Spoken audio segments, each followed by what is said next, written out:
किया, थोड़ी x के पहले बोल रहे थे x3 नहीं होती तो फिर प्रूफ तो x इक्वल 3 रहते, इसलिए कि फंक्शन का आंसर 6 कब आएगा, 6 कब आ रहा है और x को 3 पुट कर रहा, जबकि अब तो x को 3 पुट ही नहीं कर सकते हो, इसका मतलब क्या कि इसका आंसर कभी भी 6, तो मैं एक बंदे से एक्सपेक्ट नहीं करूंगा कि मेरे को 6 आंसर दे देगा, मुझसे बाकी कुछ भी एक्सपेक्ट करूंगा, ये कभी नहीं एक्सपेक्ट करूंगा कि इसका आंसर 6 देगा। ये एक चैप्टर ऐसा है पूरे मैथमेटिक्स का जिसमें हमें ये पता चलता है तो उस फंक्शन से आप क्या एक्सपेक्ट नहीं करोगे, इनडायरेक्ट उस फंक्शन के रेंज में कौन सी वैल्यू नहीं हो सकती है। बाकी सारे चैप्टर में हम क्या करते हैं, हर फंक्शन का रेंज पता करते हैं, उसका पॉसिबल आंसर ढूंढते हैं। इस चैप्टर में हम क्या करने वाले हैं, क्या पॉसिबल नहीं, इस फंक्शन का आंसर क्या नहीं हो सकता, 6 नहीं हो सकता। ठीक है, अगर मैं आपसे और एक एग्जांपल दूं, समझिए आपका सर्कल है, मैं बोले सर्कल के अंदर एक ट्राइंगल है, इन दोनों को अगर कंपेयर किया जाए तो किसका एरिया बड़ा, सर्कल का, area of circle is greater than area of triangle. मैं सर्कल में अगर एक ट्राइंगल का एक साइड इंक्रीज कर देता और मैं इसको क्वाड्रिलेटरल बना लेता हूं, अब किसका एरिया बड़ा, अगली सर्कल का एरिया बड़ा होगा।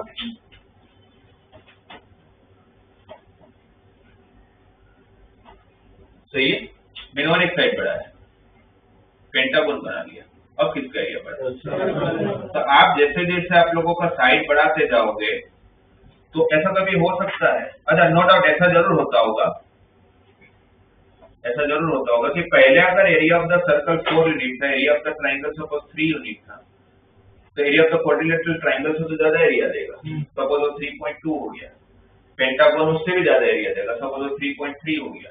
जैसे जैसे आप साइड को इंक्रीज करते जाओगे वैसे वैसे आपका एरिया इंक्रीज होता जाएगा, जिसका कि वो एरिया ऑफ पॉलीगॉन जो होगा वो किसको अप्रोच कर रहा है, एरिया ऑफ सर्कल। पर ऐसा कब होगा कि दोनों का एरिया सेम हो जाए, जब इनफाइनाइट, मतलब ये बोल सकते जब नंबर ऑफ साइड इनफाइनाइट हो जाए तो पॉलीगॉन कन्वर्ट इनटू सर्कल, तो फिर ये दोनों सेम हो सकते हैं। पर क्या आप इनको इनफाइनाइट तक लेके जा सकते हो, नहीं लेके जा सकते। इसको लिखूंगा कैसे कि मैं कुछ भी कर रहा, ये पॉलीगॉन का एरिया कभी भी सर्कल का एरिया के इक्वल नहीं होने वाला है। इसको मैथ्स में लिखते कैसे हैं, तो उसको मैथ्स में लिखेंगे ऐसे, limit of n tends to infinite where n is n represents number of sides, area of polygon is equal to area of circle। इसका मतलब कि area of polygon area of circle को अप्रोच तो करने की ट्राई करेगा, उसके बाजू में जाने की भी ट्राई करेगा, बट वहां पर कभी पहुंचेगा नहीं। तो मैं इससे कभी भी एक्सपेक्ट ही नहीं करूंगा कि इसके बराबर हो जाए, होगा ही नहीं कभी, राइट। तो पूरे लिमिट में हम यही काम करने वाले हैं। हर फंक्शन जो दिया जाएगा मुझे क्वेश्चन, उस क्वेश्चन की वैल्यू क्या नहीं हो सकती है वो पता करेंगे, और उसकी वैल्यू क्या नहीं हो सकती पता करने के लिए फिर तरीके हमारे पास बहुत सारे होंगे, तरीके बहुत सारे होंगे, मतलब बहुत सारे अलग अलग टाइप के क्वेश्चन आएंगे। कभी किसी में मतलब सिंप्लीफिकेशन से काम हो जाता होगा, कभी किसी में प्रॉपर्टीज की जरूरत पड़ती होगी, कभी किसी में एरोमेटिकल रूल जरूरत पड़ेगी, कभी किसी में सैंडविच थ्योरम जरूरत पड़ेगी, कभी किसी में बाइनोमियल थ्योरम का नेगेटिव इंडेक्स या फ्रैक्शनल इंडेक्स की जरूरत पड़ेगी। फिर क्वेश्चन पे डिपेंड करेगा मुझे अप्लाई क्या करना है, बट करने क्या वाले हैं तो पूरे चैप्टर में हम एक ही काम करने वाले हैं, उस पर्टिकुलर फंक्शन कहाँ नहीं पहुंच पाएगा वो ढूंढने वाले हैं। ठीक है, अच्छा लिमिटेशन की बात होगी कब, जब उसके डोमेन में कोई ऐसी पर्टिकुलर वैल्यू नहीं डाल पाते होंगे। अगर आप कोई फंक्शन में अगर सब कुछ पुट कर ही पा रहे हो, अगर वो मशीन आपसे सब कुछ एक्सपेक्ट कर ही रहा है, आपसे ऐसी कोई भी वैल्यू नहीं जो आपसे एक्सपेक्ट नहीं करेगा, तो फिर उसमें लिमिटेशन कहाँ होगी। आप लोगों के साथ लिमिटेशन क्यों आती है कि भाई आप लोग अच्छा रिजल्ट नहीं दे पाते, लिमिटेशन क्योंकि हम पढ़ते ही नहीं है, तो हमारे डोमेन में हमारे पास वो 3 घंटे से ज्यादा जाता ही नहीं, एक्सेप्ट ही नहीं करता हमारा बॉडी, है ना। इसलिए लिमिटेशन है कि भाई इससे ज्यादा रिजल्ट हम नहीं दे पाएंगे, बिकॉज इसमें पढ़ना भी तो पड़ेगा। तो सेम वे फंक्शन के डोमेन में कोई पर्टिकुलर वैल्यू की जो नहीं लेगा तो फिर आपसे कोई पर्टिकुलर वैल्यू नहीं दे पाएगा, बट अगर वो सब कुछ लेगा तो सब कुछ देगा। तो यहाँ पर आप लोगों का इसका मतलब ये होगा कि लिमिट्स का चैप्टर सिर्फ और सिर्फ उस जगह पर एप्लीकेबल है जहां पर इनडिटर्मिनेट फॉर्म बनेगा। इनडिटर्मिनेट फॉर्म का मतलब क्या हो, जिसको आप डिटरमाइन नहीं कर सकते। और डिटरमाइन में किसको नहीं कर पाऊंगा, जो अनडिफाइंड होगा। अनडिफाइंड फॉर्म कौन कौन से होते हैं, 0/0 कि मैं लिमिट रखूं और वो 0/0 का फॉर्म बनता हूँ। इनफाइनाइट बाय इनफाइनाइट का फॉर्म, काफी सारे बच्चे बोलते सर ये तो कैंसिल हो जाएगा, ये कैंसिल हो जाएगा, ये थोड़ी ना कैंसिल होगा, जब 0 डिवाइड में तो वैसे अनडिफाइंड है, वो कैंसिल नहीं होगा। इनफाइनाइट माइनस इनफाइनाइट का फॉर्म, 0 इंटू इनफाइनाइट का फॉर्म, 1 रेज़ टू इनफाइनाइट का फॉर्म, इनफाइनाइट रेज़ टू 0 का form, infinite raise to infinite का फॉर्म, ये सारे के सारे कैसे फॉर्म है, इनडिटरमिनेट फॉर्म, जिसको आप डिटरमाइन नहीं कर सकते। ऐसा कोई लिमिट का क्वेश्चन नहीं हो सकता है जो इस पर्टिकुलर फॉर्म में नहीं होगा। हर क्वेश्चन आप देखोगे, जैसे ये क्वेश्चन लिखा है मैंने, कौन सा फॉर्म है, अगर आप वहां पर अगर x को 3 रख रहे हो तो कौन सा फॉर्म बन रहा है, 0/0 का फॉर्म बन रहा है। ऐसा हर क्वेश्चन बनेगा। जब 0/0 का फॉर्म बना वो अनडिटरमाइंड है, क्योंकि ये फंक्शन आपसे 3 नहीं ले पाएगा, इसलिए कुछ तो होगा जो नहीं दे पाएगा। राइट, अगर ये सब कुछ अगर यहाँ पर +3 होता तो मुझे लिमिट की जरूरत है नहीं है, क्योंकि आपसे अभी अगर एक्सटेंडिंग टू 3 है तो एक्सटेंडिंग टू 3 के लिए तो सब कुछ दे पाएगा, 3 के आसपास की तो सारी वैल्यू लेता है। अगर मैं यहाँ पर x² + 3 रख लूं तो फिर तो आप लोगों को लिमिट की जरूरत ही नहीं है, फिर तो आप कुछ भी रखोगे सब कुछ लेगा। ऐसी कौन सी वैल्यू जो एक्सेप्ट ही नहीं करेगा, है कोई वैल्यू, क्योंकि x² + 3 कभी भी 0 हो सकता है। तो ये आपसे अगर सब कुछ लेगा तो आपको सब कुछ देगा भी, राइट। तो इसीलिए लिमिट का कोई भी क्वेश्चन में आप देखोगे तो आपका फॉर्म ऐसा ही होना चाहिए, ऐसा होना चाहिए, ऐसा ही होगा। आप चेक करोगे तो इसमें कोई ना कोई फॉर्म मिल जाएगा आपको। अगर काफी सारे बच्चे बोलते हैं सर 0 इंटू इनफाइनाइट तो 0 होता है, 0 इंटू समथिंग 0 होता है, बट वो समथिंग मुझे पता होना चाहिए। इनफाइनाइट आपको पता नहीं है तो उसको आप समथिंग बोल भी नहीं सकते। 0 इंटू 10 होगा तो 0 होगा, 0 इंटू 1000 होगा तो 0 होगा, 0 इंटू 2^10,224 होगा तो 0 होगा, क्योंकि उसकी वैल्यू मुझे नहीं पता बट निकाल तो सकता हूँ, बट इनफाइनाइट की तो वैल्यू भी कैसे निकालोगे। इसलिए ये सारे के सारे आपके इनडिटरमिनेट फॉर्म में कंसीडर किए जाएंगे। फाइन। तो लिमिट का सबसे पहला टाइप जो क्वेश्चन सॉल्व करने के लिए होगा वो है आपके कोई ऐसा पॉलिनोमियल स्टेटमेंट कि जो फैक्टराइज हो जाता हो, जैसे बाजू में किया। तो जैसे नॉर्मल सा क्वेश्चन था, फैक्टराइज हो गया, मैंने वो वैल्यू हटा दी जिसकी वजह से मुझे प्रॉब्लम आ रही थी। Limit of x tending to 2x² - 5x + 6 divided by x² - 4। तो इसमें x की वैल्यू क्या नहीं हो सकती है, 2 नहीं हो सकती है, और -2 भी नहीं हो सकती है। तो फिर 2 नहीं हो सकती है। जब हम बोलते हैं लिमिट x टेंडिंग टू 2 का मतलब, इसका मतलब क्या होगा, x की वैल्यू 2 नहीं हो सकती, तो फिर क्या हो सकता है, 2 प्लस हो सकता है, 2 प्लस का मतलब है राइट हैंड लिमिट, तो क्या बोलते हैं, और 2 minus is called left hand. और 2 से थोड़ा बड़ा हो सकता है, 2 से थोड़ा छोटा हो सकता है, बट वो 2 के इक्वल कभी नहीं होगा। तो 2 तो प्रूव नहीं कर पाओगे, तो आपको क्या करना पड़ेगा, सिंप्लीफाई करने की ट्राई करेंगे। x² - 4 के दो फैक्टर कौन, x - 2n, x² - 5x + 6 के दो फैक्टर कौन, तो आपकी प्रॉब्लम x - 2 थी, वो सोल्व हो गई, मतलब कैंसिल ही हो गई। तो अब आप x को 2 रखो, क्या तो क्या आएगा, इसका मतलब क्या होगा कि इससे आप क्या एक्सपेक्ट नहीं कर सकते हो कि ये आपसे आपको -1/4 आंसर देगा। हम लिख के छोड़ के ही आएंगे, हम ऑप्शन में -1/4 ढूंढेंगे, बट इसका मतलब बस पता होना चाहिए कि भाई इसका मतलब ये कि इसका आंसर कभी भी -1/4 तो नहीं होगा। तो वहां पर मतलब बेसिकली अगर इसका ग्राफ ड्रॉ करोगे तो ये कंटिन्यूस ग्राफ होगा, डिसकंटिन्यूस ग्राफ, कहाँ डिसकंटिन्यूस होगा, कौन से पॉइंट पर डिसकंटिन्यूस होगा, 2, -1/4। ये 2, -1/4 पे उसको ब्रेक होना ही पड़ेगा, तो ऐसा कोई पॉइंट होगा ही नहीं उसके पास। ठीक है, एक तो हो गया नॉर्मल कोई क्वेश्चन आ गया जिसको आप सिंप्लीफाई कर लो, फैक्टराइज कर लो और फिर लिमिट रख लो। सेकंड होगा कोई ऐसे क्वेश्चन के जो रूट्स वगैरह में जिसको आप रेशनलाइज करके रूट हटा के अगर अपना काम निकाल लो।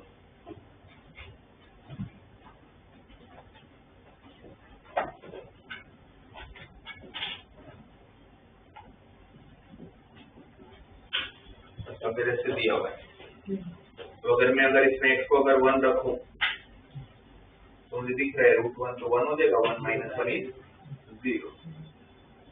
तो x की वैल्यू क्या नहीं होने वाली है, या तो 1 प्लस होगा या तो 1 माइनस होगा, मीन्स 1 से थोड़ी बड़ी वैल्यू होगी या तो 1 से थोड़ी छोटी, और 1 तो नहीं होगा। सही है। और अभी आप लिमिट पुट भी नहीं कर पाओगे, तो क्या करेंगे, सिंप्लीफाई करेंगे।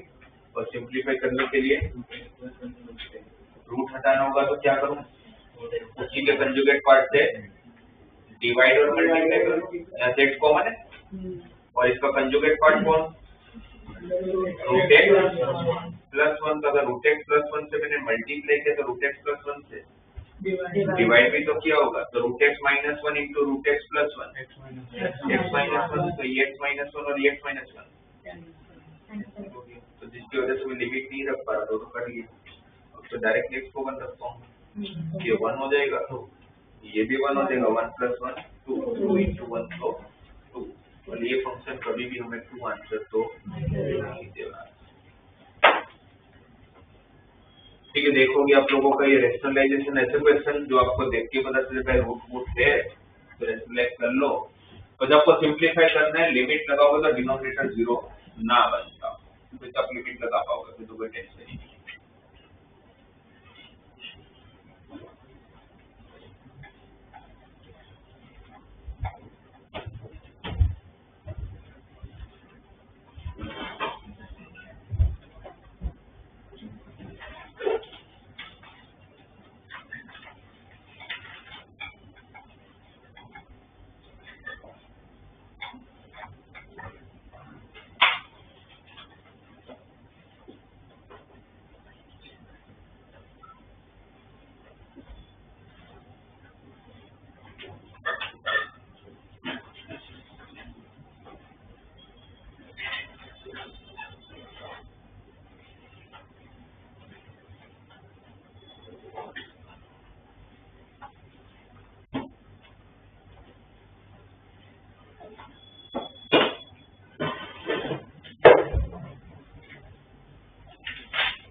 फिर आप लोगों के पास ऐसे क्वेश्चन होंगे जिसमें लिमिट कहाँ तक जाता होगा,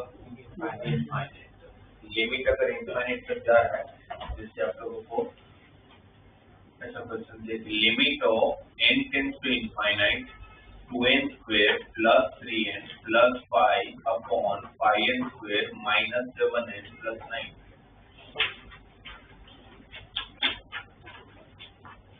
अब इस क्वेश्चन को सोल्व करना है। तो अगर इस तरह का फंक्शन होगा तो क्या वो आपसे इनफाइनाइट लेगा डोमेन में? इनफाइनाइट हम ही नहीं पुट कर पाएंगे, वो तो लेगा नहीं लेगा तो बात की बात है, क्योंकि हमें तो पता ही नहीं इनफाइनाइट को, तो उसको डाले कैसे, राइट। तो फिर अब इस क्वेश्चन को सोल्व कैसे करें, क्योंकि आप ये वैल्यू पुट ही नहीं कर पाओगे, कुछ भी कर लो। तो फिर वहां पर हमें पता है ना कि समथिंग कोई भी नंबर हो, उस नंबर के नीचे या कोई भी टर्म हो, वेरिएबल हो, उसके समथिंग अपॉन 0 आएगा तो हम क्या बोलते हैं, किसको अप्रोच करता है, अनडिफाइंड हो जाता है। If something by 0 is approaching to infinite, then something by infinite is approaching to 0। तो अगर इसका मतलब हो कि इनफाइनाइट का कोई भी क्वेश्चन है तो मैं इनफाइनाइट को कहां पर लेके ट्राई करूंगा जाने का, डिनोमिनेटर। उसके लिए हम क्या करेंगे, न्यूमरेटर और डिनोमिनेटर में वेरिएबल का हाईएस्ट पावर पता करेंगे। क्या इस केस में वेरिएबल का n², उसके ऊपर नीचे डिवाइड कर देंगे।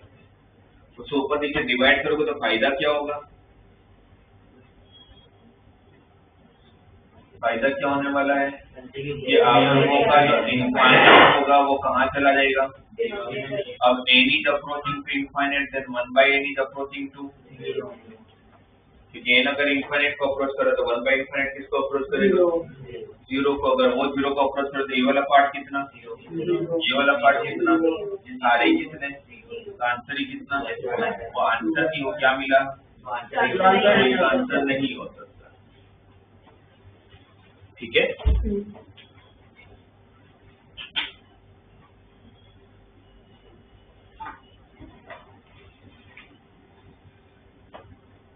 जैसा क्वेश्चन है 1 cube plus 2 cube plus 3 cube up to the n cube divided by 2n to 4।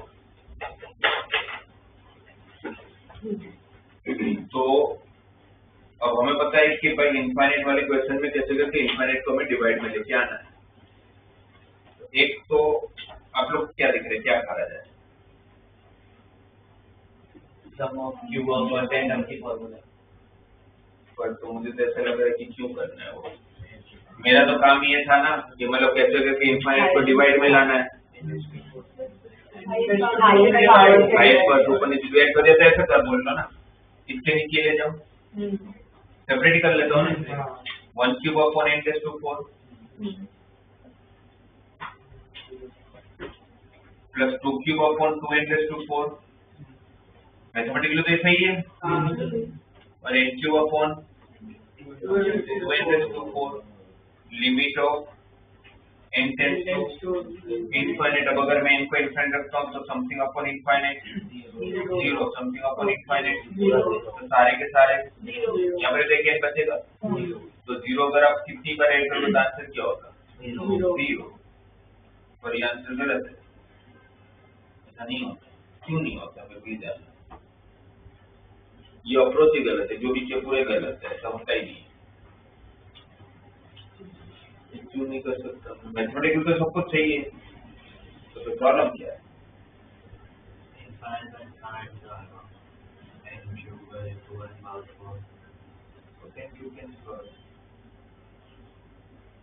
वो प्रॉब्लम ये है कि आप इस तरह से सेपरेट कर ही नहीं पाओगे। सेपरेट कर पाओगे मैथमेटिकली, बट लिमिट नहीं लगा पाओगे। ये इंडिटरमिनेट फॉर्म ही नहीं है। ये कौन सा इंडिटरमिनेट फॉर्म है? 1 अपॉन इनफाइनाइट कौन सा इंडिटरमिनेट फॉर्म होता है? तो ये मशीन आपसे इनफाइनाइट लेगा मतलब कि अनडिफाइंड वैल्यू लेगा तो आपको जीरो को अप्रोच कराएगा।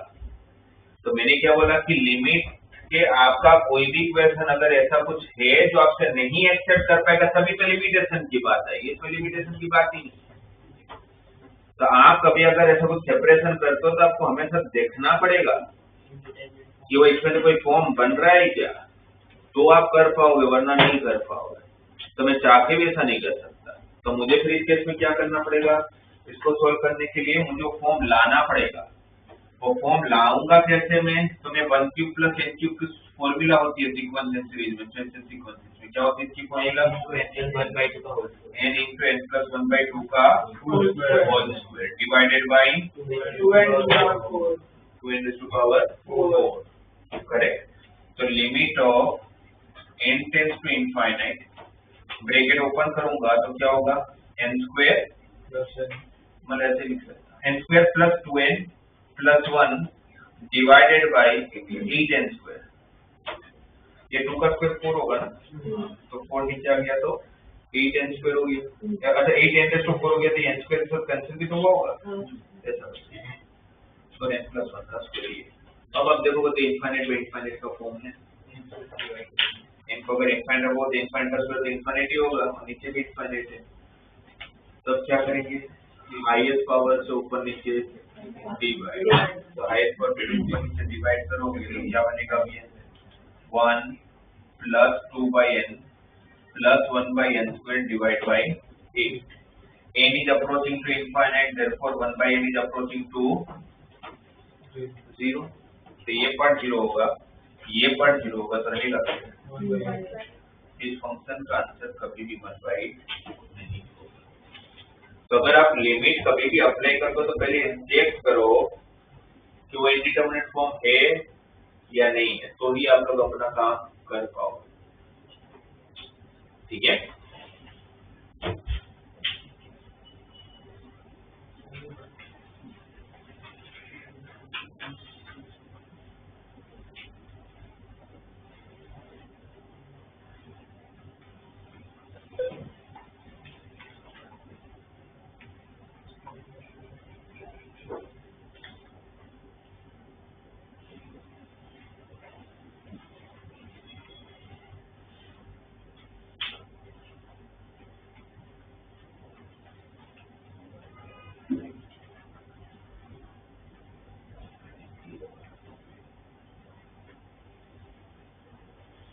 उसके बाद दिया हुआ है नेक्स्ट क्वेश्चन में limit of n tends to infinite 2 raised to n plus 3 raised to n whole raised to power 1 by n। कौन सा फॉर्म है? Infinite raised to 2 raised to infinite तो इनफाइनाइट ही होगा, 3 raised to इनफाइनाइट भी infinite plus infinite plus infinite का फिर भी सेंस है। अनडिफाइंड वैल्यू ऐड करोगे तो अनडिफाइंड रहेगा, अनडिफाइंड माइनस अनडिफाइंड करोगे तो कुछ नहीं पता चलेगा। तो ये तो इनफाइनाइट प्लस इनफाइनाइट इनफाइनाइट हो जाएगा और उसके पावर में क्या है वो कितना होता है 0। तो इनफाइनाइट तो 0 के फॉर्म होता है ना इंडिटरमिनेट। तो इंडिटरमिनेट फॉर्म तो है सोल्व करें कैसे? इस फंक्शन की वैल्यू क्या नहीं हो सकती तो ढूंढना है आपको। कैसे ढूंढते?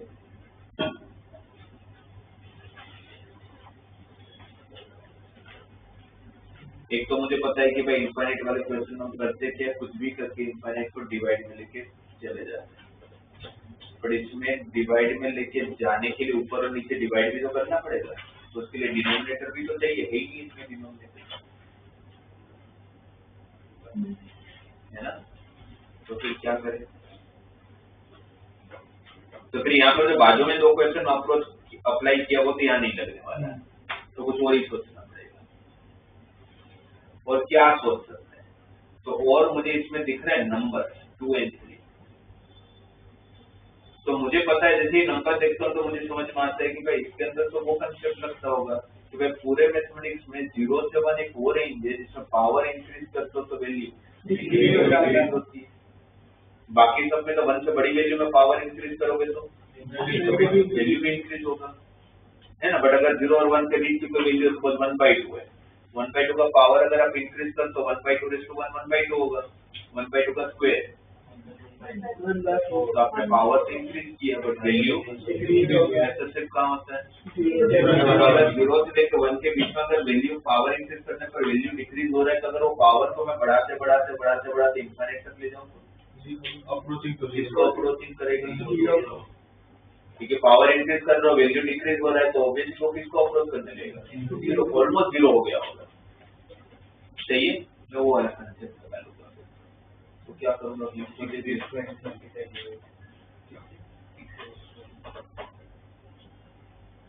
नीड दे दिया, करना क्या चाहिए? 0 से 1 के बीच की वैल्यू का इनफाइनाइट पावर 0 को अप्रोच करता है, तो क्या करूँ? तो मैं 3 रेज़ टू n कॉमन ले लूंगा ब्रैकेट में से, क्या कॉमन लूंगा? तो बाहर आएगा तो क्या हो जाएगा? 3 पावर 1/n भी तो लेके आएगा, तो जैसे जब यहाँ से बाहर निकला तो पावर 1/n लेके आया, बाहर 1/n लेके आया तो क्या बचा? 3 बचा ना? अंदर क्या रहा? 2/3 रेज़ टू n प्लस 1। अब अगर आप n को इनफिनिट रखते हो तो ये पॉइंट में है, उसका इनफिनिट पावर 0, ये 0 हो गया, प्लस 1 हो गया, n को इनफिनिट रखोगे तो 1 by infinity 0, 1 raised to 0 तो नॉर्मल है number, something raised to 0 is something raised to, आप लोग तो इनफिनिट raised to 0 को अपना 1 क्यों नहीं लिखा? तो समथिंग raised to 0 के लिए होने के लिए इनफिनिट को साबित होना चाहिए, पर यहाँ मुझे पता है ना 1 है, 1 को तो मैं जानता हूँ, यहाँ पर 1 raised to 0 क्या हो जाएगा?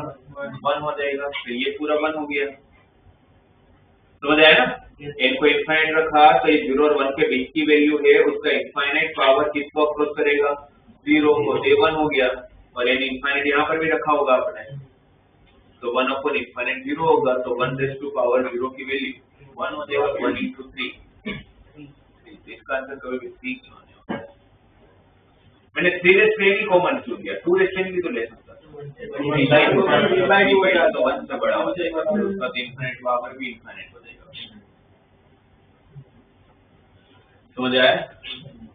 तो अब यहाँ पर ऐसा याद करके नहीं सकता हर एक में एक ही टाइप का ऑपरेटर होगा, फिर क्वेश्चन टू क्वेश्चन डिपेंड करेगा, क्योंकि अब लिमिटेशन चैप्टर लिमिट नाम है, बट यहाँ की खुद की लिमिटेशन कुछ नहीं है, पर कुछ भी पूछते हैं, क्योंकि अब इसमें तो किसी का भी कोई भी फंक्शन का आपको ढूंढना हो सकता है कि इसकी वैल्यू क्या नहीं हो सकती। ट्रिग्नोमेट्री तो सर ट्रिग्नोमेट्री पूछेंगे ना, इसमें ट्रिगो भी पूछ सकते हैं, उसकी भी कुछ लिमिटेशन होगी, अलजेब्रिक फंक्शन भी पूछ सकते हैं, उसकी भी कोई लिमिटेशन होगी, इनवर्स ट्रिग्नोमेट्री भी पूछ सकते हैं, कुछ भी पूछ सकते हैं फिर। तो आपको हर चीज के बारे में से कंसेप्ट क्लियर हो, जिसमें आपको एक ट्रेडिशनल अप्रोच नहीं है कि भाई हर एक में ऐसा ही लगाना है, वो फिर क्वेश्चन टू क्वेश्चन डिपेंड करेगा। पर अप्रोच समझ आ रहा है? अब ये तो हो गए सारे कि जो सिंप्लीफिकेशन करते हैं क्वेश्चंस को, और फिर मैं किसी जगह पहुंचता हूँ कि जहां पर मैं लिमिट पुट कर सकता हूँ, वो पुट करते फिर हमें पता चल जाता है कि वैल्यू क्या पॉसिबल नहीं होगी। अब ऐसे भी क्वेश्चंस होंगे कि जहां पर आप लोग नॉर्मली सिंपलीफाई कर ही नहीं पाते, तो वहां पर विक्टर माता है उनकी प्रॉपर्टी, जिसमें से 3 एक प्रॉपर्टी हम लोगों ने 11th में डिस्कस किया है, क्योंकि आप लोगों को चैप्टर वैसे लिमिट 11th में दिया हुआ है, मतलब देने के लिए दिया हुआ कुछ है नहीं उसमें, बट है तो चैप्टर तो आप लोगों को 11th में आ गया, उसका नाम तो आ ही चुका है लिमिट। तो वहां पर आप 3 प्रॉपर्टी पढ़े। पहली थी उसकी अलजेब्रिक प्रॉपर्टी कि limit of x tending to a कोई भी कांस्टेंट हो सकता है, x raise to power n minus a raise to power n divided by x minus a। तो x को अगर आप a रखते तो ऊपर ये फॉर्म कौन सा 0/0 का फॉर्म, x को a रखा तो a raise to n minus a raise to 0 divide by 0। तो इसका आंसर हो जाता है, मतलब इसका आंसर क्या नहीं होगा n raise to power n minus. तो अगर इस फॉर्मेट में अगर कोई क्वेश्चन आता है तो मैं डायरेक्टली क्या लिख पाऊंगा n raise to power n minus, पर वो आया कहां? कैसे मैं बोल सकता हूँ कि इसका आंसर आप कुछ भी कर लो n raise to n minus 1 तो नहीं, लॉन्ग डिस्टेंस के लिए फिर n भी पता होगा, मुझे नहीं पता नहीं वो, और ऐसा भी नहीं कि n इंटीजर ही होगा तो ही एप्लीकेबल है, n 5/7 होगा तो भी एप्लीकेबल है, और n माइनस 13/37 होगा तो भी एप्लीकेबल है, कोई भी पावर के लिए प्रॉपर्टी एप्लीकेबल है।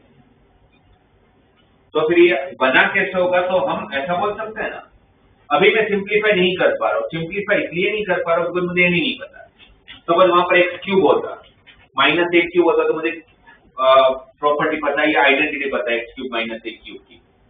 अब सोचो कि वहां पर n सपोज 5/13 दिया है, तो आप कैसे सोल्व करोगे अगर पता होता तो भी? x raise to 5/13 minus a raise to 5/13 solve कैसे करोगे? नहीं आता है, होता ही नहीं, तो आएगा कहां? तो फिर वहां पर हम कंसेप्ट पे जाते हैं। मुझे बताओ what you mean by limit x tending to a? Approaching to a, but देखना तो फिर तो मैं बोल सकता हूं कि x की वैल्यू जो होगी फिर तो a प्लस s के बराबर होगी। s में भी पॉजिटिव में भी, a से थोड़ा बड़ा हो सकता है, a से थोड़ा छोटा हो सकता है, बट क्या नहीं हो सकता? ये नहीं हो सकता। तो एक लिमिट में अगर x अगर a को अप्रोच कर रहा है, if x is approaching to a then s is approaching to 0। क्यों? x की वैल्यू क्या नहीं हो सकती? अगर मैं यहाँ पर a रखूं जो नहीं हो सकता है, अगर a रखता हूँ तो a और a कैंसिल, तो s की वैल्यू क्या आई? 0। तो इक्वल टू 0 कब आ रहा है?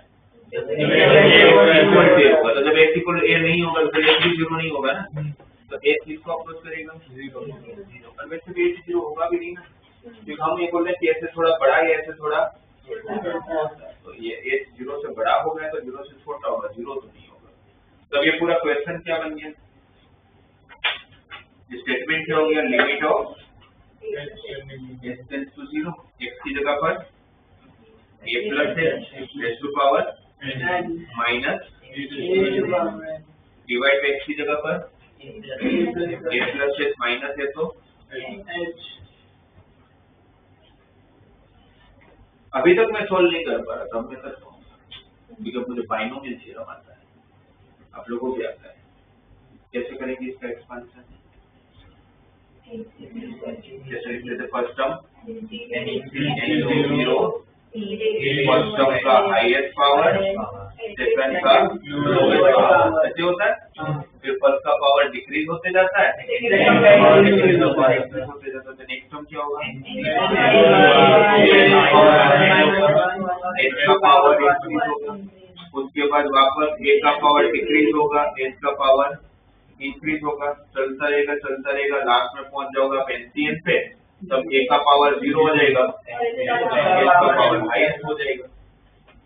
बाइनोमियल जैसे करते थे अपने, ये हो गया इसका एक्सपेंशन और अलग से क्या दिया हुआ है डिवाइड बाई। अच्छा, इस पूरे क्वेश्चन की टेंशन कौन है देखा जाए तो क्योंकि h अब पुट नहीं कर पा रहा हूँ, 0 है तो h कैसे भी करके हटाना पड़ेगा तो आगे कुछ होगा। What is value of NC 0? What is value of h raised to 0? बचा कौन? a raised to n और a minus a raised to n। अब जितने भी टर्म बचे हैं सब में h कॉमन है क्योंकि h का वैल्यू इंक्रीज हो रहा है, तो सब में से क्या कॉमन है? वो h और ये तो जिसकी वजह से आप लिमिट नहीं पुट कर पा रहे तो वो टर्म ही कट हो गया। तो रहा है कि आपके पास NC1 NC1 is n होता है ना, a का पावर h कॉमन ले लिया था, फिर यहाँ पर बचा होगा NC2 a का power n minus 2 into h square का h बचा होगा।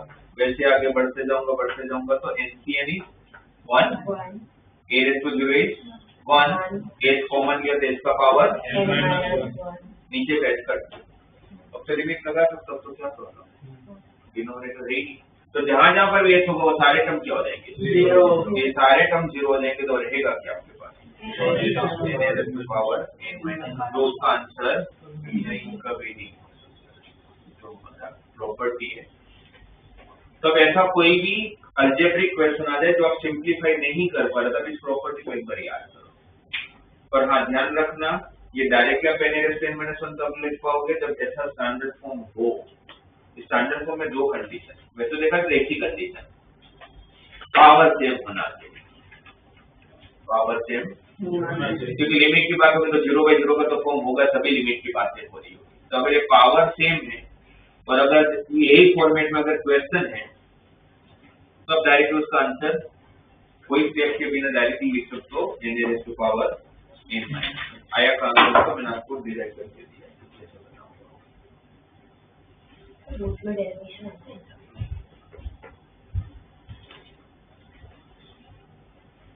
बट हमें पता हुआ तो कैसा होगा कि आप लोग कैसे भी बहुत सारे क्वेश्चन आएंगे जो किसी से नहीं होता होगा, बाइनोमियल से ही होगा, तो आपको इसका अप्रोच पता हो तो अप्लाई कर पाएंगे।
उसके बाद यहाँ पर मैं क्वेश्चन लिख सकता है limit of x tends to 2 x का power 5/3 minus 2⁵/3 upon x to 7/9 minus 2⁷7/9 कौन सा फॉर्म है? 0/0 का x को 2 रखा 2⁵/3 माइनस 2⁵/3 0 नीचे 2⁷7/9 माइनस 2⁷7/9 तो लिमिट का तो क्वेश्चन है बनता है, लिमिट अप्लाई करना बनता है, बट अप्लाई करूं कैसे क्योंकि ऐसे पावर को तो सोल्व करना नहीं आता, तो फिर आपको उस टाइम पर इमीडिएटली ये ध्यान आना चाहिए तो जो ऑप्शन ही नहीं मेरे पास मुझे इसी से करना पड़ेगा। पर ये अभी एप्लीकेबल है नहीं क्योंकि ऐसा फॉर्म नहीं है। क्या मिसिंग है? क्या मिसिंग है? डिवाइड में x माइनस 2, क्योंकि पावर तो सेम दे दिया उन्होंने, बट डिवाइड में x माइनस a का भी तो टर्म होना चाहिए। ये जो डिवाइड में x माइनस a वाला टर्म है वो भी तो होना चाहिए सर, वो नहीं है, मतलब क्या मिसिंग है? x माइनस 2 से x माइनस 2 से डिवाइड करता हूँ तो x माइनस 2 से, अच्छा लिमिट ऊपर भी लगेगा और लिमिट हर जगह लगेगा जहाँ जहाँ x है। तो x raise to power 7/9 minus 2 raise to 7/9, जो तकलीफ मुझे ऊपर थी वही सेम प्रॉब्लम मुझे नीचे भी है, x माइनस 2 नहीं किया हुआ है, तो 2 डिवाइड और मल्टीप्लाई। अब ये x माइनस 2 x माइनस 2 तो ये लिमिट जब अप्लाई होगा तब यहाँ पर भी होगा और यहाँ पर भी होगा, अब तो प्रॉपर्टी लग जाएगी। इनका काम कौन करेगा? 5/3 into 2 raised to power 5/3 minus 1, नीचे 7/9 into 2 raised to 7/9। इसको जो बाकी सॉल्व करना हो तो कर लूंगा, है ना? क्या हो जाएगा? 45/21 into 2 raised to power 8/9, अरे यहाँ पर 15/7 भी होगा ना, राइट? और 2 का पावर ये कितना था? -2/3, और ये माइनस प्लस 2/3, अच्छा प्लस 2/3, और यहाँ पर -2/9, ऊपर जाएगा तो प्लस 2/9, तो फिर सबका एलसीएम 9 हो जाएगा तो 8/9, तो जो इसका आंसर नहीं होगा।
दिया हुआ limit of x tending to 1 plus x square up to the x raised to power n minus n divided by x minus 1।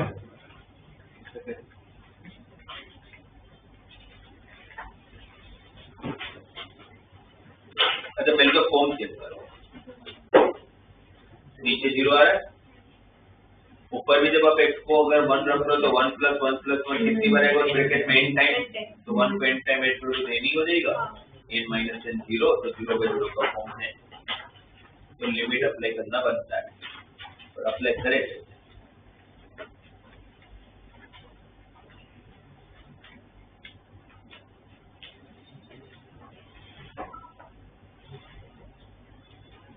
अच्छा यहाँ पर मैंने क्वेश्चन में गलत चीज लिखी है, ये पहले तो 0/0 का फॉर्म ही नहीं है। सीरीज कहाँ से चालू हुई है?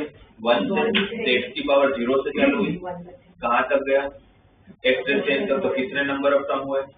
n+1, अगर मैं x को 1 रखूंगा तो 1 + 1 + 1 n+1 टाइम होगा ना, n+1 टाइम में से n गया तो ऊपर 1 तो बच जाएगा, ये 0/0 का फॉर्म ही क्वेश्चन मैंने गलत लिखा है,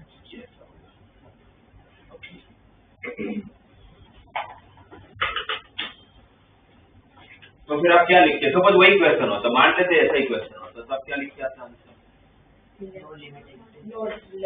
इनफाइनाइट, अनडिफाइंड, यार लिमिट डज नॉट एग्जिस्ट, क्योंकि समथिंग बाय 0 तो अनडाउटेडली एग्जिस्ट नहीं कर रहा है, क्योंकि जब वो फॉर्म ही नहीं बना और मैं उसको सिंप्लीफाई कर भी नहीं सकता, तो मुझे डायरेक्ट लिमिट ही रखना पड़ेगा, तो वो समथिंग बाय 0 ही हो जाएगा, पर अभी तो ये 0/0 का फॉर्म है, तो क्या करें, कैसे सोल्व करोगे, क्या चल रहा है दिमाग में? सर ये 1 - x raised to -1 की डिग्री। नहीं, वो इनफाइनाइट बन जाती है।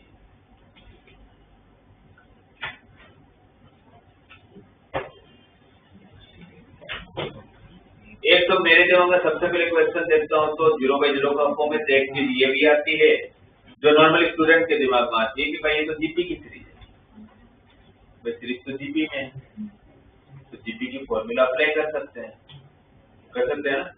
बट आप ध्यान से सोचोगे तो आपकी प्रॉब्लम वो सीरीज है ही नहीं। आपको क्या लग रहा है इस क्वेश्चन की प्रॉब्लम कौन है? डिनोमिनेटर तो चलो होता ही होता है, आपकी प्रॉब्लम कौन है? वो एन है। तो मेरा पूरा दिमाग चलना से उस एन को हटाना है। तो उस एन को कैसे हटाओगे उस पर ध्यान दो। ये प्रॉब्लम दिखेगा तो क्या मेरा फोकस वहां होगा फिर, तो शायद कुछ ना कुछ तो मिल ही जाए फिर solution.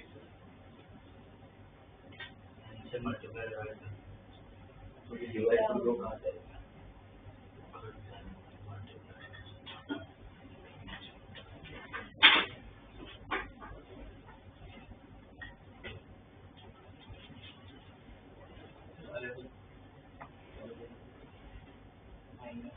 n upon x minus 1 फिर कोई फॉर्म ही नहीं बचेगा ना।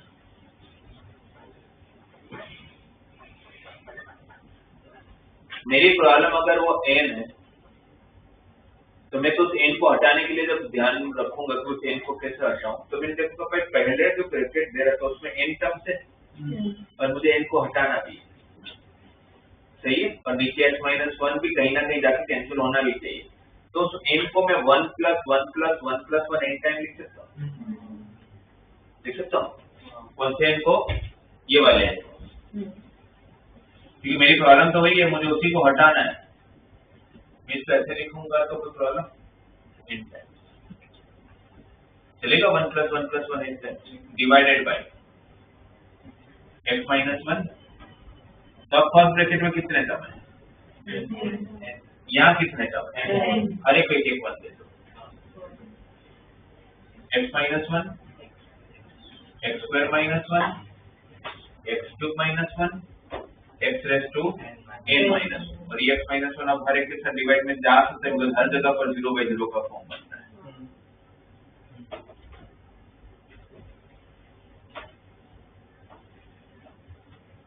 जा सकते अब तो चलो यहाँ तो ये कटी हो गया, और बाकी तो यहाँ तो इसको 1² लिख सकता हूँ, इसको 1³ लिख सकता हूँ, इसको 1 raised to, तो हर जगह पर ये प्रॉपर्टी लिख सकते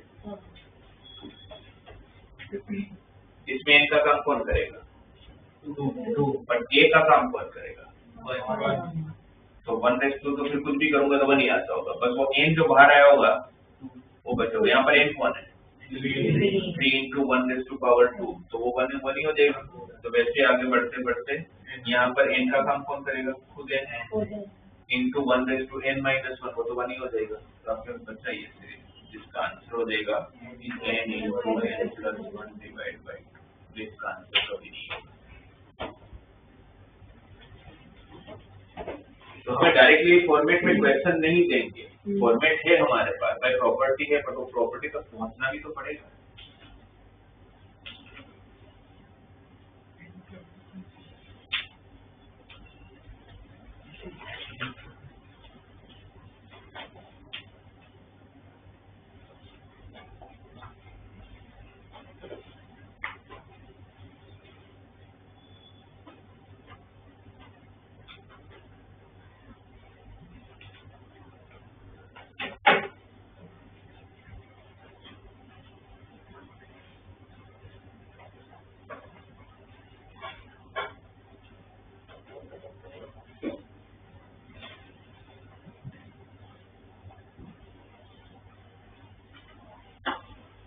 तो ये आपकी फर्स्ट प्रॉपर्टी हुई जिसको हम बोलते हैं अलजेब्रिक प्रॉपर्टी, बिकॉज़ x का कोई भी पावर में एप्लीकेबल है ना। कोई वो लिमिटेशन नहीं कि भाई पॉजिटिव होगा तभी अप्लाई हो पाएगा या नेगेटिव होगा, कहीं पर कोई भी ना पावर दे, बस एक ही कंडीशन है ये सेम हो और इस फॉर्मेट में हो तो आप डायरेक्टली लगा लें।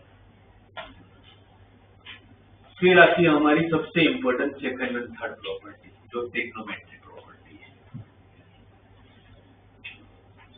क्या है वो प्रॉपर्टी? याद होगा आप लोगों को? Limit of tending to 0 sin x by x is equal to 1 and limit of x tending to 0 tan x by x का भी आंसर किसकी इक्वल 1। पर ये एक बार समझने की ट्राई करते हैं कि limit x tending to 0 sin x by x 1 और tan x by x limit x tending to 0 के लोग कैसे आए। हमें अब ये तो पता है कि पूरा ट्रिग्नोमेट्री बना कहाँ से, यूनिट सर्कल से, राइट। अगर ये यूनिट सर्कल से बना है, ये मेरे पास एक यूनिट सर्कल है, इसका रेडियस 1।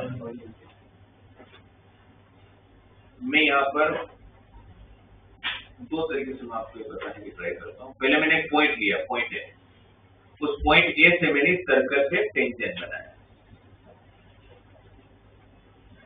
यहाँ पर सेंटर होगा, सेंटर से लेकर टेंजेंट पे जब लाइन ड्रॉ करते हो तो कितना एंगल बनता है 90। ये तो प्रॉपर्टी है। इसका एंड पॉइंट को पी पॉइंट नाम दे देता हूं, इसको मैं सेंटर के साथ ज्वाइन कर लेता हूं। तो ये जो आपको लाइन दिख रहा है, वो लाइन इस सर्कमफ्रेंस को कट भी कर रहा है। सपोज उस पॉइंट को क्यू नाम दे देते हैं, और ये क्यू पॉइंट जहां पर उसने सर्कमफ्रेंस को कट किया, उस क्यू पॉइंट को मैं ए के साथ ज्वाइन कर लेता हूं। तब मुझे इस पूरे डायग्राम में तीन चीजें दिख रही है, आपको भी दिख रही होगी। पहले दिख रहा होगा हमें ट्राइंगल OAQ, ट्राइंगल OAQ। एक दिख रहा होगा आपको सेक्टर OAQ, दिख रहा है पूरा। और फिर आपको दिख रहा होगा एक ट्राइंगल OAB।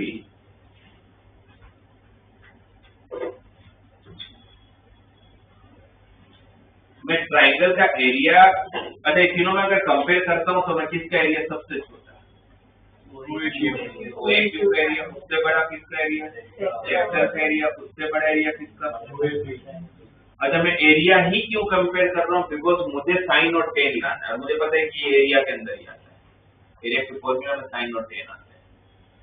OAQ का एरिया बताओ कैसे निकालो। अच्छा ये आपको पता है कि ये 1 है क्योंकि यूनिट सर्कल, ये भी रेडियस 1 है। सपोज ये एंगल कोई होगा, suppose theta, half of area of triangle की फॉर्मूला क्या क्या आपको आती है, बहुत सारी होती है, half into product of adjacent into sine of included angle. तो फॉर्मूला क्या होती है, हाफ ऑफ, क्योंकि आपको काफी 90% बच्चों की फॉर्मूला है half of base into height. हम हर बार थोड़ी ना बेस और हाइट दे देंगे आपको, तो फिर आपको अलग अलग जितने भी फॉर्म में सारे आने चाहिए। एक फॉर्मूला ऐसी भी होती है, half of product of two adjacent sides into sine of included angle. कोई भी एंगल नहीं ले सकते, तो कौन सा लेना पड़ेगा, जो भी दो साइड होंगे उसके बीच का, उसकी साइन की वैल्यू। ये आया मतलब फॉर्मूला एरिया ऑफ ट्रायंगल में बहुत सारे, बट सारे के सारे फॉर्मूला आया है एक ही जगह से, half of base into height. उसी को अलग अलग तरीके से सिंपलीफाई करते हैं तो अलग अलग फॉर्मूला बनते हैं। देखिए फॉर्मूला एरिया ऑफ ट्रायंगल की, सेक्टर का एरिया की formula theta by 360 into pi r square r1 है। Area of triangle OAP, OAP तो राइट एंगल ट्राइंगल है, इसमें तो बेस भी है हाइट भी है। बेस कौन है 1, हाइट कौन है PA। पर इस ट्राइंगल में अगर मैं टेन थीटा अप्लाई करूं तो टेन थीटा क्या होगा, opposite side upon adjacent side, तो tan theta equal PA by 1। तो PA is what, tan theta. तो जो आपका हाइट था वो टेन थीटा के बराबर है। ये लेने का, एरिया लेने का रीजन ये था कि इसके अंदर साइन और टेन आ सकते हैं। अच्छा पाई को अगर मैं डिग्री के फॉर्म में लिखूंगा तो 180 लिख सकता हूँ, या 180 टू द 360। तब आप देखो तो हर जगह पर 1/2 1/2 1/2 तो कैंसिल हो जाएगा, तो क्या रहेगा,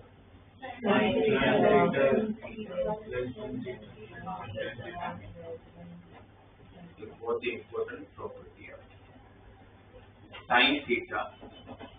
कोई भी एंगल के लिए साइन जो होगा उस वैल्यू से हमेशा छोटा होगा, साइन का वैल्यू उससे हमेशा छोटा होगा और टेन का वैल्यू उससे हमेशा बड़ा होगा। इससे हम ये हमने बीच में ही बात किया था, जब जब इनवर्स का ग्राफ बना रहे हैं।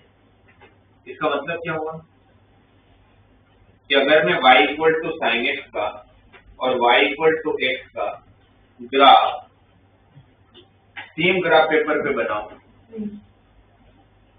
तो फिर मुझे पता है कि मैं कुछ भी कर लूंगा, y इक्वल एक्स एक लाइन देगा, इसका लाइन साइन एक्स के ग्राफ के हमेशा ऊपर होगा।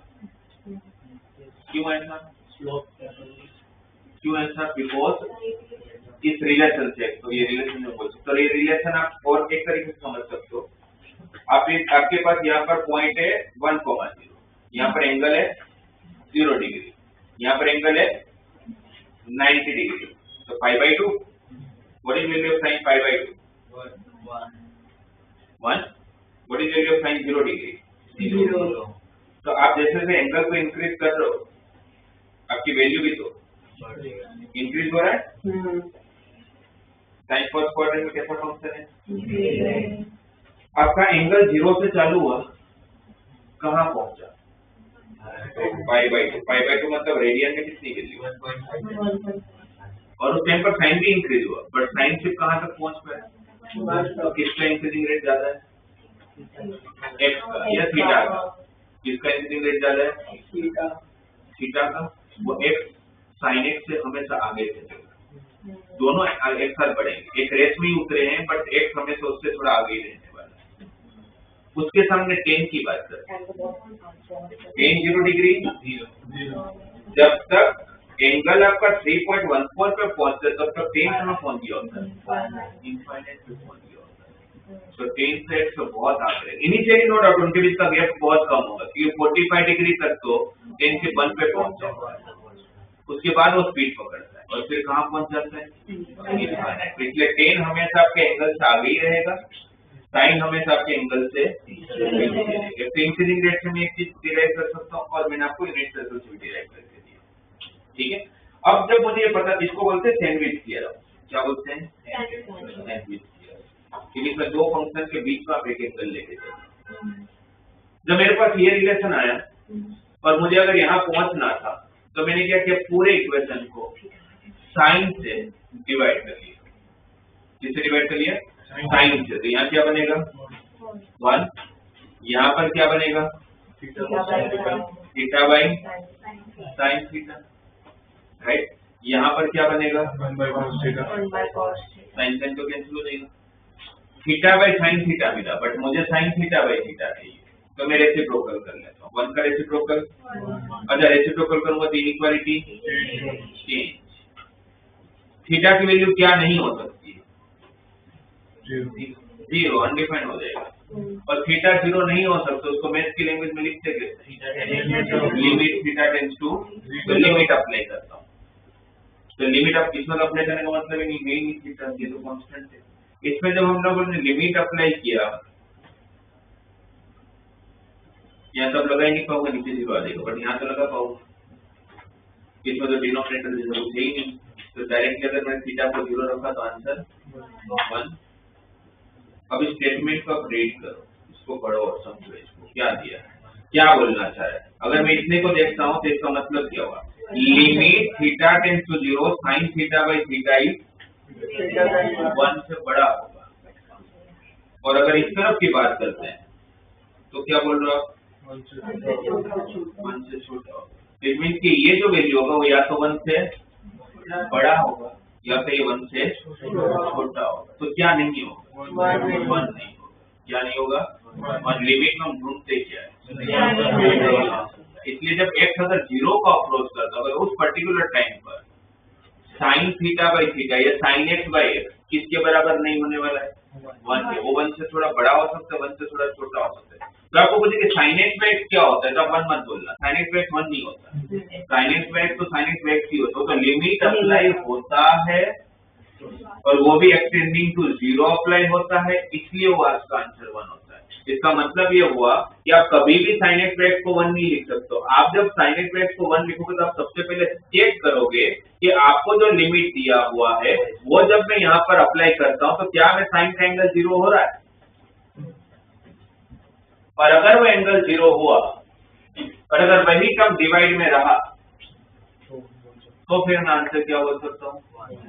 ये जरूरी नहीं कि यहाँ पर एक्सटेंडिंग टू 0 होना चाहिए। अगर यहाँ पर एक्सटेंडिंग टू 1 है और यहाँ पर साइन के साथ एंगल x माइनस 1 है ना, अगर ऐसा क्वेश्चन है, limit of x tending to 1 sine of x minus 1 upon x minus 1, तो मैं 1 लिख सकता हूँ।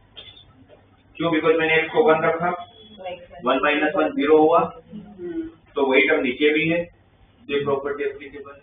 अगर यहाँ पर एक्सटेंडिंग टू 0 होगा और आपने सिर्फ इसको देख के 1 लिख दिया तो गलत है। इसका आंसर तो क्या होगा? साइन 1। इसमें डायरेक्ट इसको 0 रखो, क्या टेंशन है? ये तो 0 बाई 0 का फॉर्म भी नहीं है।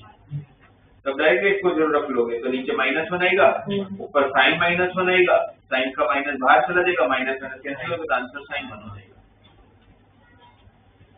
तो इसलिए ध्यान रखना, साइन x बाई x 1 नहीं होता, limit x tending to 0 sine x by x। Sine 2x by x होता तो भी ये एप्लीकेबल है। एप्लीकेबल है, बट नीचे फिर 2x होना चाहिए, तो फिर 2 से डिवाइड और 2 से, मतलब पहले तो एंगल 0 होना चाहिए पहली कंडीशन, और दूसरी कंडीशन अगर 0 हुआ तो जो एंगल दिया है वही टर्म फिर डिवाइड। और जैसे इसमें ये आने के बाद मैंने साइन से डिवाइड किया तो मुझे ये मिला, वैसे टेन से डिवाइड करूंगा तो वहां से आप लोगों की ट्रिग्नोमेट्री की 2 प्रॉपर्टी आती है, limit x tending to 0 sin x by 1 and limit x tending to tan x by x by 1। और उसके पीछे का रीजन ये रिलेशन है।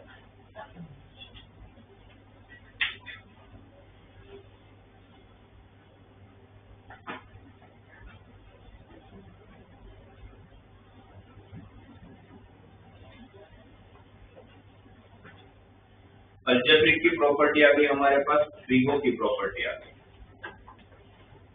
अरे एक मिनट, अच्छा जब आप लोगों के पास हमने डिराइव कर ही लिया है कि sin x by x limit x tending to 0 के लिए अगर 1 होता है, तो फिर अगर मैं इसी के अंदर सपोज मैं कर लूं कि sin x का कोई तो वैल्यू ले लूं, सपोज y ले लेता हूं, sin x कोई वैल्यू है y। अगर sin x अगर y है तो x क्या होगा? Sine inverse y। उसमें अगर x अगर 0 का अप्रोच कर रहा है, यहाँ पर x अगर 0 का अप्रोच कर रहा है तो साइन 0 की वैल्यू 0। तो अगर x 0 को अप्रोच करेगा तो y भी किसको अप्रोच करेगा? 0। तो फिर वो स्टेटमेंट क्या बना? Limit of y tends to 0 sine x क्या है? y, और x कौन है? इसका आंसर तो पहले तो मत बताइए अपने, इसका मैं रेसिप्रोकल कर लेता हूँ, मैं इस फंक्शन का रेसिप्रोकल करता हूँ दोनों साइड, तो क्या हो जाएगा ये 1 का रेसिप्रोकल तो 1 ही होगा। तो इसका मतलब तो क्या होगा कि जैसे साइन की प्रॉपर्टी है वैसे ही साइन इनवर्स की भी प्रॉपर्टी, y की जगह पर वेरिएबल चेंज करके x कर देता हूँ। इसमें बस सेम कंडीशन, लिमिट लगा होगा तो साइन इनवर्स का वैल्यू 0 बनना चाहिए और वही टर्म डिवाइड में होना चाहिए, तो मैं 1 लिख सकता हूँ। तो साइन इनवर्स के लिए बनता होगा तो फिर इसलिए मेरे पास इनवर्स ट्रिगो की भी प्रॉपर्टी। मैं आपको जितने फंक्शन हम लोग यूज करते हो सबके प्रॉपर्टी बता दूंगा। अलजेब्रिक हो गया, नॉर्मल ट्रिगो हो गया, इनवर्स ट्रिगो हो गया।